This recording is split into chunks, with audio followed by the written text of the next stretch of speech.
Se você tem interesse de hoje ainda participar, hoje à noite, nós ainda temos vaga. Assim que terminarmos a programação do Viva aqui, nós vamos ter início ao nosso jantar, que é uma quadra de distância, dá para ir a pé, tá bom? Então procurem a Beth, aqueles que quiserem participar conosco hoje. E aproveitando que estamos falando sobre família, domingo que vem, dia 15 de junho, nós vamos ter aquele nosso encontro em família, que a gente toma o café da manhã juntos aqui na igreja. É uma programação para casais também, para famílias. E nós vamos ter a doutora Raquel trazendo para nós sobre uma família que dá certo. O segredo do sucesso é o planejamento. Como se planeja uma família, né? Como é que você conduz o dia a dia? Então, por favor, faça planos de participar conosco. E aí eu vou pedir, por gentileza, para a gente dimensionar o café da manhã para vocês. Procurem a Sandra. Sandra, agora eu vou pedir para você ficar em pé e dar um tchauzinho aí.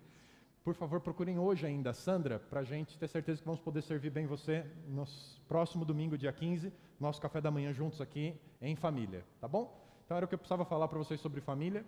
E só uma menção, essa semana nós tivemos o Dia do Meio Ambiente.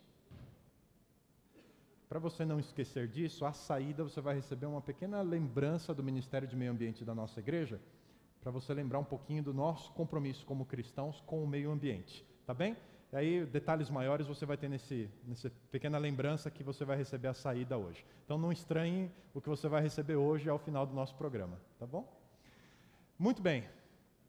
Nessa série Cristo, nós estamos falando sobre aspectos da vida em que Jesus confere uma nova dimensão da nossa prática, da nossa existência e principalmente da nossa espiritualidade.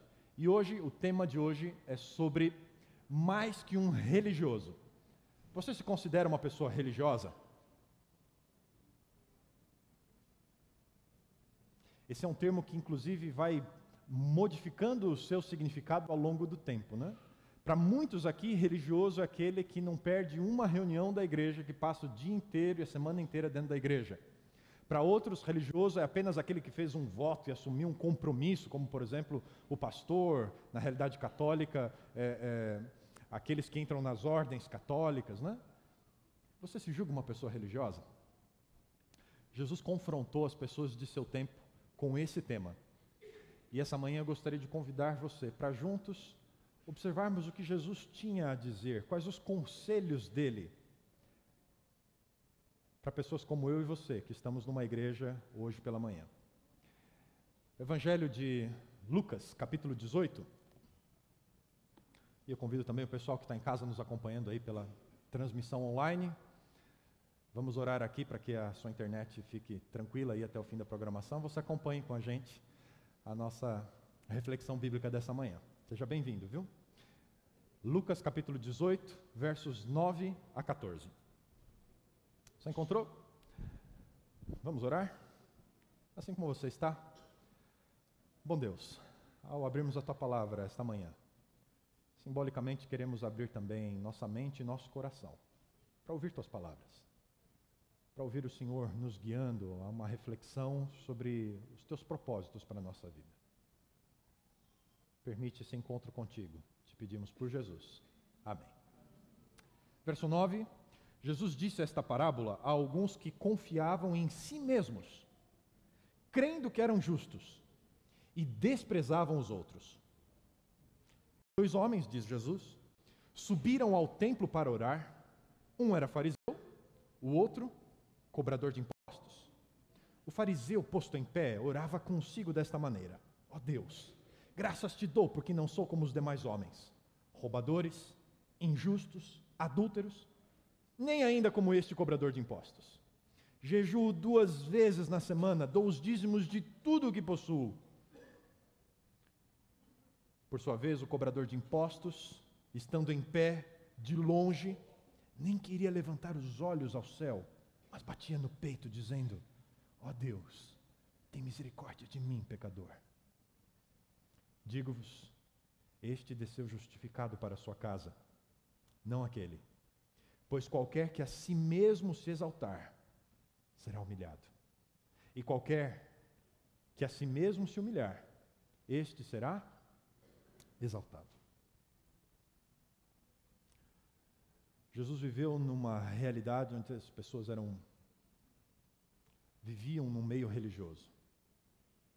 Tudo havia uma perspectiva, a religião dava sentido à vida, a religião organizava as coisas, é diferente dos nossos dias. Hoje a religião está restrita à igreja. No ambiente de trabalho, a religião não conta. Diante da lei, também a religião não conta. Nas relações sociais, não importa mais o que diz a religião. É um mundo novo, completamente diferente desse mundo da Bíblia. Isso às vezes nos traz dificuldades de, ao ler o texto, não compreender bem a cena e deixar escapar a lição.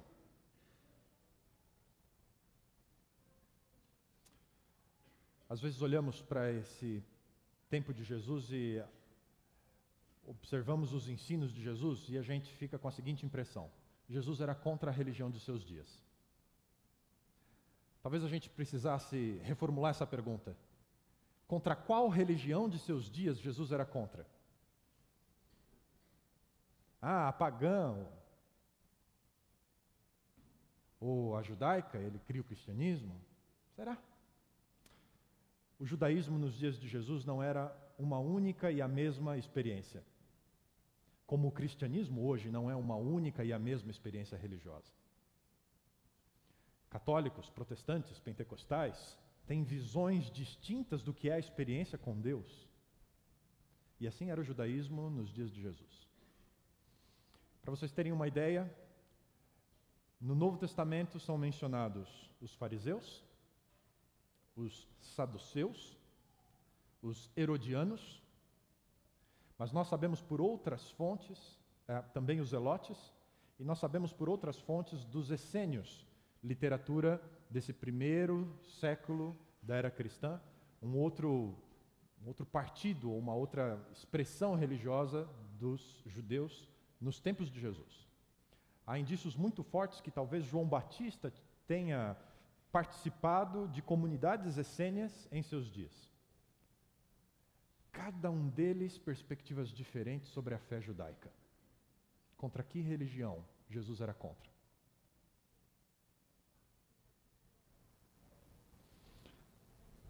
Os fariseus, eles tinham um propósito bem claro e definido. A experiência do povo judeu mais traumática havia sido o exílio.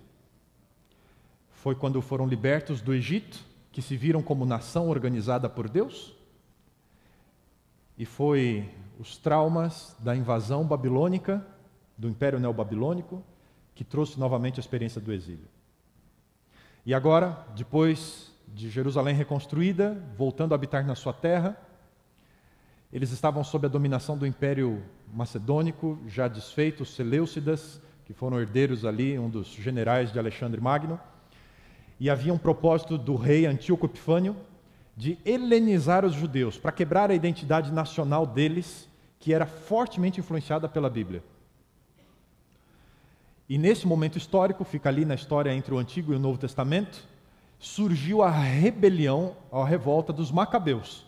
Uma família, a família dos Macabeus, se organizou numa resistência contra essas ações de forçar a cultura grega, a cultura helênica, sobre os judeus. E foram bem-sucedidos na sua resistência e conseguiram preservar. Desse movimento surgiu esse sentimento de identidade nacional e principalmente essa identidade religiosa. E os fariseus, esse grupo que existia nos dias de Jesus, era o responsável, eles assumiram sobre si a tarefa de comunicar a toda a nação de Israel um modelo de como se segue a palavra de Deus, de como se segue a Torá, de como se segue a lei e os profetas do Antigo Testamento. Eles viveriam como um exemplo vivo, e eles se misturaram entre todas as camadas da sociedade para oferecer às pessoas um modelo. Como é que se obedece à lei de Deus? Porque, de acordo com a aliança, quem transgredisse a lei de Deus, se a nação caísse em apostasia, eles poderiam sofrer um novo exílio. E para não incorrer no desfavor divino, eles deveriam viver a plenitude da guarda da lei de Deus. Os demais partidos políticos religiosos de Israel eram diferentes, tinham visões diferentes. Principalmente os saduceus eram um pouco mais liberais. Eles não viam problemas na cultura helênica e não via um comprometimento da identidade judaica em seguir costumes gregos. E eles não se entendiam bem. O farisaísmo também não era íntegro em si mesmo. A gente tem escritos antigos, como por exemplo a menção deles na história judaica feita por Flávio Josefo e também no Talmud, sobre vários tipos de farisaísmo. Eles enumeram pelo menos 7 modelos de fariseu. Eu achei muito interessante. Tinha, por exemplo, o fariseu do tipo, espere um pouco. Ele era mais ou menos fariseu, ele ia sempre deixando para depois, ele não seguia tão à risca assim, mas se considerava fariseu. Tinha o fariseu do tipo machucado e sangrento. Alguns dos fariseus, quando, por exemplo, passava uma mulher na rua, eles tampavam os olhos e seguiam andando, bem depressa para fugir da tentação. Tropeçavam, caíam e se esfolavam. Tinha o tipo de fariseu que usava ombreira. Eles falavam tanto das suas boas ações e do seu exemplo positivo, que eles eram arrogantes e orgulhosos. Todos podiam ver o que essas pessoas faziam. Tinha o tipo corcunda. Era o fariseu que era tão humilde, que ele incorporava a humildade. Dava aquela encolhida, o rosto mais assim, piedoso, uma pessoa boa, e andava pelas ruas assim, devagarinho, passo após passo. E as pessoas olhavam, puxa, lá vai uma pessoa temente a Deus. E assim seguem os modelos de farisaísmo. Eram 7, e o último deles, o Talmud diz, eram os fariseus tementes a Deus. Eram aqueles que, honestamente, estavam procurando viver os princípios de Deus para a sua vida. Contra que tipo de religião Jesus foi contra em seus dias? Nesta história, Jesus parte de uma comparação. Jesus faz muito isso. A sua didática, ao lidar com o povo e falar com as pessoas, ele sempre promove essa comparação entre o que é bom e o que não é bom, para que ficasse claro para as pessoas. Jesus fala dos 2 caminhos, fala dos 2 servos, fala das 2 sementes. E nessa história, Jesus abre dizendo que 2 homens subiram ao templo para orar. Um fariseu e o outro publicano ou cobrador de impostos. Comparação. O templo, no verso 10, era o centro da vida religiosa dos dias de Israel, dos dias de Jesus. Era o que dava sentido e organizava a vida. Desde o período do deserto, o tabernáculo ainda, o templo provisório, ficava no centro do acampamento. Tudo girava ao redor da vida religiosa. E essa hora que Jesus conta na história, a hora da oração, em todos os serviços diários do templo, esse era o momento mais especial. Era o momento do sacrifício da manhã e da tarde, eram 2 períodos de oração, e nesse momento, o momento que se acendia o incensário e que subia representando a intercessão do sacerdote pelas orações de todo Israel. Era um momento em que as pessoas, se pudessem ir ao templo, iriam nestes 2 horários. 9 da manhã, 3 horas da tarde. O horário do sacrifício. Se você se lembra da história de João Batista, o seu pai soube que a sua esposa ficaria grávida quando foi escolhido. Haviam muitos sacerdotes e ele foi escolhido para oficiar no templo. Era tanta gente que eles precisavam fazer um sorteio. Você já brincou de cai-dedo? Faz tempo, hein? Nem lembra mais. É aquela brincadeira assim, você vai escolher quem vai ficar no esconde-esconde, quem vai ficar procurando os outros, né? Então vai começar a brincadeira, quem vai ser o primeiro? Então cai dedos, né? Faz uma rodinha, cada um põe um número de dedos da mão assim, conta todos os dedos, ok? Cada um escolheu um número. Aí o número final foi 38. Aí pegam lá meia dúzia de crianças e vai contando até o 38. Quem for sorteado no 38 é que vai ficar procurando, né? Isso chama cai-dedos, né? Pelo menos na minha época. Né? Hoje eu nem sei se as crianças brincam disso. Deve ter um aplicativo para isso, né? Deve ter um app para isso, né? E era assim que eles escolhiam os sacerdotes naquele tempo, né? Zacarias foi escolhido num cai-dedo, né? porque era tanta gente que queria ter o privilégio. Hoje aqui, semanalmente, na Nova Semente, nós temos o momento da arca, né? Uma família é escolhida, não é o Caidedo por enquanto, mas uma família é escolhida para interceder, para orar por toda a igreja durante aquela semana. Em Israel era o sacerdote que fazia isso, uma vez apenas na vida, se é que conseguia, porque eram tantos e precisava ser sorteado, e Zacarias recebeu essa bênção. Esse era o momento mais especial, o momento da oração. As pessoas ansiavam muito por isso. E era nesse momento que todo bom fariseu escolhia para ir até o templo orar. E foi isso que fez o fariseu da história de Jesus. Ele sai do seu lugar, chega, e ele tinha um lugar especial, estratégico, de onde as pessoas podiam vê-lo. Era o fariseu de ombreiras, né? Aqueles que eram pecadores ou que eram não-judeus, eles precisavam ficar da cerca para fora. Havia um pátio um pouco mais próximo, não era ainda o pátio do santuário, mas um pátio externo, onde os judeus podiam se achegar. E no pátio propriamente dito, e entrando no templo, né? É interessante essa experiência, né? A gente tem a experiência de igreja que a gente entra, né? Essa era uma igreja que ninguém entrava. Só o sacerdote entrava, e o sumo sacerdote no segundo compartimento uma vez ao ano. As pessoas ficavam o mais próximo possível da entrada, e o fariseu estava lá. E Jesus disse que ele começa o seu período de orações, enquanto o incenso sobe, enquanto as orações de Israel sobem para Deus, o fariseu está ali orando. Mas a oração dele é diferente. Jesus diz, no verso 11, que o fariseu estava em pé, como todos os outros homens estavam em pé, era assim que se orava ali. O fariseu orava consigo desta maneira. Interessante a expressão que Jesus utiliza aqui, consigo.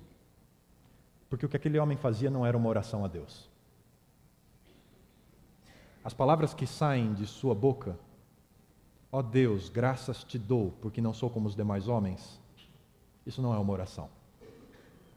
Esse homem orava única e exclusivamente a si mesmo, ao seu orgulho, à sua arrogância, ao seu prestígio religioso, à sua supremacia em relação às outras pessoas.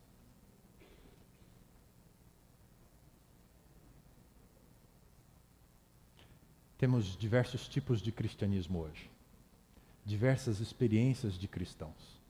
Gente de todo tipo vai às igrejas. E você deve conhecer uma porção de pessoas. E você deve conhecer pessoas que não vêm às igrejas por causa do tipo de gente que eles percebem tem vindo às igrejas.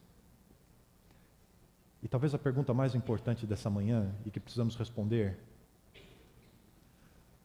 que tipo de cristão é você? O que te traz aqui, hoje, num momento de culto, de adoração? Deus? O encontro com Deus?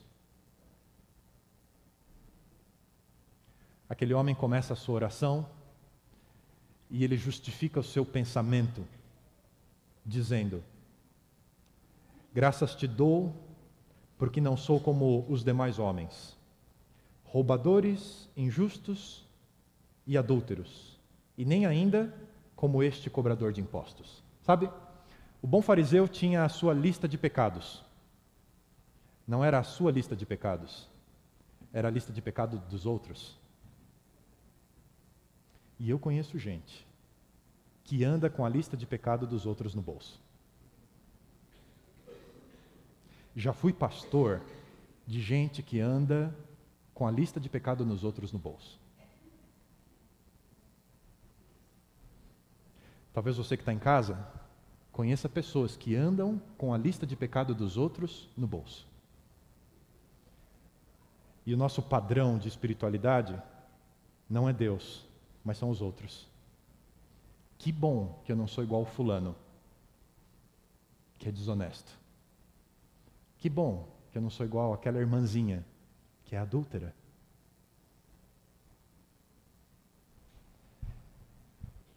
E muitos cristãos vivem a experiência de cristãos, não a partir do Cristo, mas a partir dos outros que ele acha que não são cristãos. Graças te dou porque não sou injusto.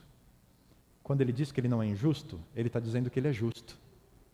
Ele está dizendo que ele é um fariseu exemplar, que ele não tem erros diante da prática religiosa, que ele é de fato um modelo Para a maioria das pessoas, inatingível. Ele é. Os outros não. E aí eu me pergunto, de onde vem essa arrogância e esse orgulho espirituais? E a resposta é: vem do coração humano.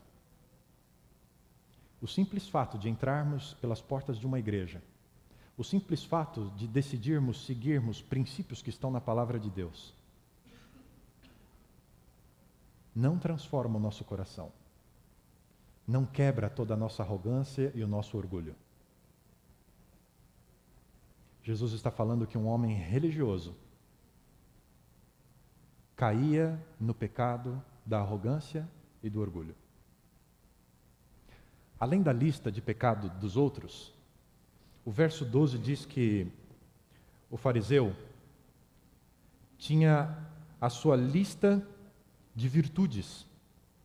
Jejuo 2 vezes por semana e dou os dízimos de tudo o que possuo. Não bastasse apontar o defeito dos outros, ele ainda aumentava as suas virtudes. Jejum. No tempo de Jesus, os fariseus jejuavam 2 vezes por semana. A orientação do Antigo Testamento para esse grupo, que esse grupo pretendia seguir, a orientação é para todo Israel. A orientação eram 5 dias de jejum ao longo do ano. De acordo com as festas judaicas, o calendário religioso judaico, haviam 5 dias especiais de jejum no ano. Mas esses homens jejuavam 2 vezes por semana. Segunda-feira e quinta-feira era o dia de jejum. Toda segunda e quinta, esses homens jejuavam. E é por isso que Jesus diz, né, que ninguém devia ter cara de jejum. É porque eles tinham cara de jejum. Na segunda e na quinta, eles tinham aquela cara de fome. Para todo mundo saber que era segunda e quinta e que eles estavam jejuando. Era tão forte isso que os fariseus chegaram para Jesus e perguntaram: por que os seus discípulos não jejuam? Porque se o Senhor é um mestre em Israel, e se eles estão seguindo ao Senhor para serem mestres em Israel, eles precisam jejuar segunda e quinta, porque é o que nós já fazemos. No mínimo, eles têm que fazer o que nós fazemos. Por que eles não jejuam? E Jesus responde: quando a gente está celebrando a festa de casamento e o noivo está junto, não é hora de jejum, é hora de aproveitar o banquete. Mas vai chegar um dia que o noivo não vai estar, e nesse dia, os meus discípulos vão jejuar. O jejum é algo importante para o cristianismo. É algo importante para você dedicar um tempo de reflexão. Não é passar fome, não é convencer Deus. É diferente de greve de fome. Jejum não é greve de fome. Jejum é um momento de dedicar-se a ter uma alimentação mais leve, a suspender o alimento sólido se for possível, né? Na maioria das vezes esse é o indicado, para que você tenha um dia, um período off, de reflexão, de oração, né? Um momento com Deus. Isso é o jejum. É através da oração que você busca clareza, discernimento, e o jejum ajuda a isso. Isso é tão importante que o cristianismo, e aí o Didaquê, que é um livro de práticas cristãs bem antigo, desse período pós-Jesus ali, do 1º século ainda, 2º século, diz que os cristãos jejuavam também 2 dias na semana. Mas a orientação era clara: não jejuem segundas e quintas, porque senão vão confundir vocês com os fariseus. Jejuem na quarta e na sexta. Na verdade, o Didaquê traz o dia da preparação, porque era a preparação para o sábado, é a sexta-feira. Esse homem jejuava 2 vezes por semana, era um perfeito fariseu. Outra característica que é descrita por Jesus: ele devolvia o dízimo de quê? Tudo, absolutamente tudo. No capítulo 23 do Evangelho de Mateus, no verso 23, nós temos uma discussão sobre dízimo e Jesus está mencionando os fariseus. E os fariseus, eles faziam o seguinte: sabe a hortinha no fundo da casa? Hoje a gente não tem mais isso, né? Tem o pessoal fazendo horta orgânica no apartamento, né? É uma horta vertical, né? O pessoal põe os vasinhos e vai tudo ali, né? Se você não aderiu ainda, né? Quem sabe, olha a dica aí. O fariseu pegava um caderninho, ia lá e contava quantas folhinhas brotou na hortelã. 100 folhinhas, tenho que dizimar 10. Ele era preciso. Não havia erro na prática religiosa do fariseu. Jejuo 2 vezes por semana e devolvo o dízimo de tudo o que tenho. Por falar nesse assunto, Jesus termina o assunto do dízimo com os fariseus dizendo o seguinte: o problema não é o que eles fazem, é o que eles deixam de fazer. O que eles fazem está certo, façam igual, ele diz aos cristãos. Façam igual. E façam também o que eles não fazem. Esse homem era impecável. E o problema com tudo isso é que o fariseu era o melhor que o ser humano podia produzir. O fariseu era o melhor que o ser humano podia produzir em termos de religião e espiritualidade. O melhor. Acontece que o nosso melhor não é suficiente para Deus. O que eu e você podemos fazer não é bom o suficiente para chamar a atenção de Deus. E esse é o drama de muitas pessoas. A cena muda e Jesus passa a descrever o outro homem. Talvez a sua Bíblia traga a palavra publicano, era um cobrador de impostos, o verso 13. E a cena desse homem é completamente diferente da cena do fariseu. O publicano era uma figura desprezada na sua sociedade. Quando Roma dominou a Palestina, eles impuseram censos, recenseamentos, para contar as famílias e impor ao país conquistado um imposto. Foi num desses recenseamentos que José veio a Belém para o nascimento de Jesus. Mas essas cobranças de Roma dos impostos geraram guerras e resistência da parte dos judeus. Então Roma teve uma ideia. Vamos dar a oportunidade dos próprios judeus receberem impostos dos seus patrícios e aí eles se entendem entre eles. E fez um leilão de concessão. Já ouviu falar sobre isso? Leilão de concessão? O imperador chegou e disse: olha, eu acho que tantos 1000 talentos é suficiente. Quem tem dinheiro para comprar essa concessão? Então uma pessoa rica entre os judeus ia lá e comprava a concessão, pagava ao imperador, a Roma, e tinha o direito de ressarcir esse valor cobrando impostos dos seus compatriotas. E assim ele empatava o dinheiro e tinha o seu lucro. E ele delegava agentes, que eram os cobradores de impostos, não é? Que também recebiam a sua parte. Então você percebeu a sacada de Roma, né? Não precisava mais tirar nada de ninguém. Os próprios judeus tiravam dinheiro dos judeus. E por todo o resto da nação, os cobradores de impostos eram considerados traidores de Israel. Se um fariseu encontrasse um cobrador de impostos vindo na sua direção, por ser fariseu, por dar o exemplo, ele desviava o seu caminho do caminho do cobrador de impostos. Junto com as prostitutas, era o extrato mais baixo da sociedade judaica daqueles dias. Talvez a semelhança apenas dos leprosos. E Jesus disse: prostitutas e cobradores de impostos estão entrando no reino antes de vocês, religiosos. Por quê? Porque quando vez após vez alguém é agredido, humilhado, desprezado, não tem como o orgulho ficar em pé. Não tem como a arrogância permanecer. E esse homem havia sido tão quebrado pelos seus próprios irmãos, que ele tinha vergonha de estar, inclusive na presença de Deus. Em pé, longe daqueles que eram dignos de estar na presença de Deus, cabeça baixa, vergonha, sentimento de culpa, mãos ao peito. O homem só conseguia dizer: tem misericórdia de mim, pecador. Essa é a grande lição a aprendermos. Contra que tipo de religião Jesus era contra? A religião do orgulho, da vaidade e da arrogância. Qual a religião que Jesus promovia? A religião da humildade, a religião da esperança, a religião da dependência de Deus. Sabe, eu sou obrigado a admitir que nenhum de nós aqui, em termos de prática religiosa, nenhum de nós aqui, nenhum dos pastores dessa igreja, está à altura do que os fariseus faziam. Nenhum de nós. Precisamos melhorar muito para chegar perto da prática religiosa dos fariseus. Mas nem por isso estamos isentos de cair na tentação da arrogância. Um dos meus professores contava uma história que um professor na igreja chamou as crianças para aquele momento que a gente conta histórias, e as crianças vieram. Sabe qual foi a história que ele contou?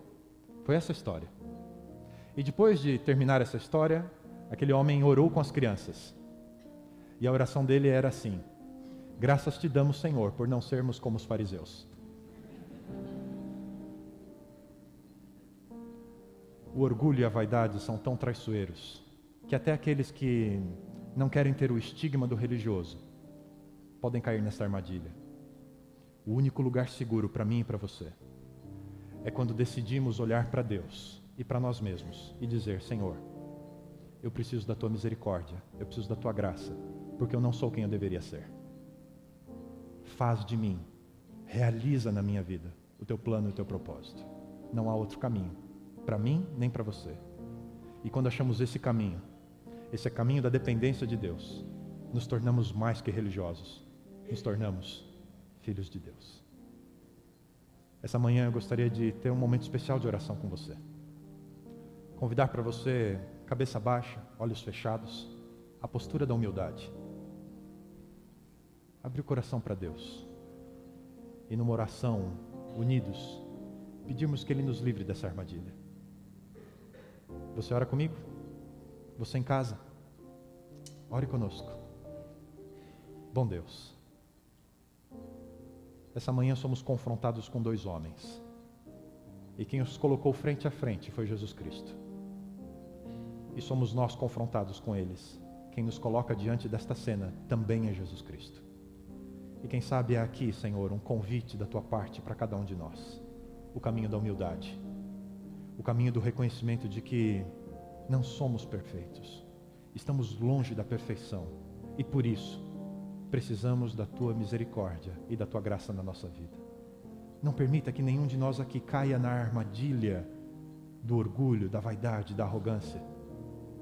Que nenhum de nós, em qualquer momento, pense que estamos acima de qualquer outra pessoa, mas que diariamente, no encontro contigo, reconheçamos em Ti o Deus da misericórdia, da graça, do perdão e da restauração. Se alguém tem que erguer a nossa cabeça e trazer ao nosso coração paz, não é aquilo que fazemos de melhor, mas é o que Cristo Jesus fez na cruz do Calvário. Aquele é o lugar da verdadeira humilhação. E é a humilhação quem de fato nos traz vitória sobre nós mesmos. E por isso pedimos, Senhor, guia-nos por essa estrada, é a nossa oração. Em nome de Jesus. Amém. Esta série que estamos falando sobre Cristo, seus ensinos, seus milagres e o que Ele significa para nós. Temos cantado um hino muito lindo. E eu queria convidar você para encerrarmos esse momento juntos cantando essa música. Ele é o caminho. Só Ele, só nele. Que Ele seja meu, que Ele seja seu.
Não há outro caminho.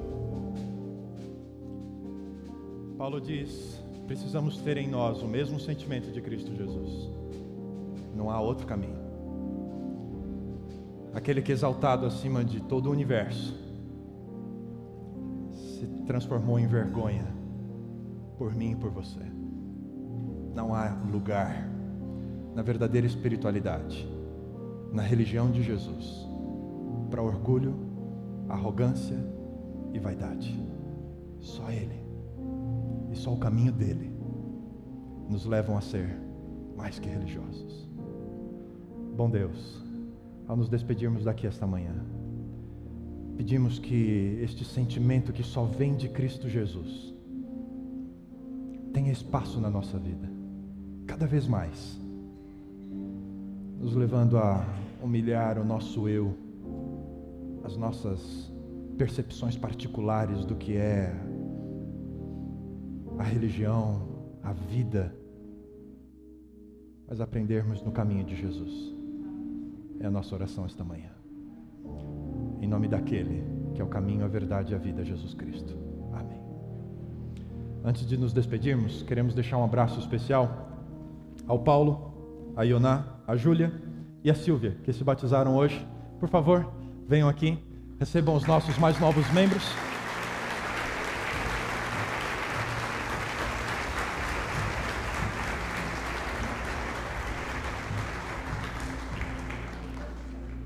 Aqueles que fizeram de Jesus hoje o seu caminho, a sua verdade, a sua vida. Que Deus continue abençoando vocês. Estamos recebendo a Silvia aqui também. Eu gostaria de deixar a vocês o seu certificado de membros da nossa família da Igreja Adventista do Sétimo Dia. Silvia, seja muito bem-vinda como parte da nossa família. Paulo, você, sua esposa e sua filha, Júlia, bem-vindos. E nós queremos deixar com vocês uma pequena recordação disso que tem brotado na experiência de vocês. O André está aqui? Está aqui. A Júlia é altamente engajada na nossa comunidade. Participa do Clube dos Bravadores, entre outras atividades da igreja. E a gente quer deixar também, por favor, André, pode colocar lá. A partir de hoje, ela recebe nas insígnias do uniforme de desbravadores o botão de membro batizado da Igreja Adventista do Sétimo Dia. Tá bem?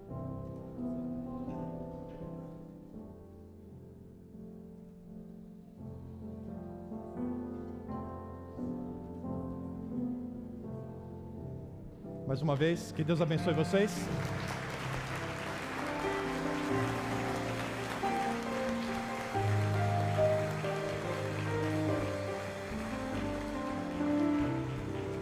Eles vão sair primeiro, vão estar no hall de entrada da nossa igreja, recebendo os cumprimentos de vocês. Enquanto vocês dão um abraço aqui, eles aguardam um abraço de vocês ali fora. Que Deus abençoe vocês. Até mais tarde.